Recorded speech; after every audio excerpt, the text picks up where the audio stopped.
Get your work portfolio ready by creating your very own mockup. Press the letter M to activate the Marquee tool. Click and drag over the area of the image you wish to replace with your work, and when done, create a copy by using the Command-J shortcut on a Mac. That's Ctrl-J on Windows. You will see a new layer appearing inside the Layers panel. Now right-click on the layer and select Convert to a Smart Object.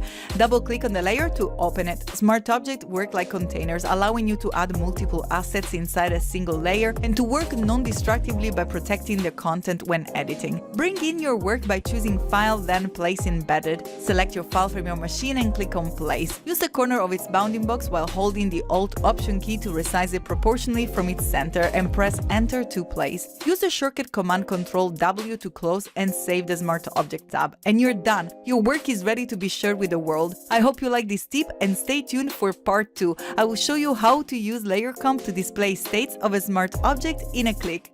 Ciao!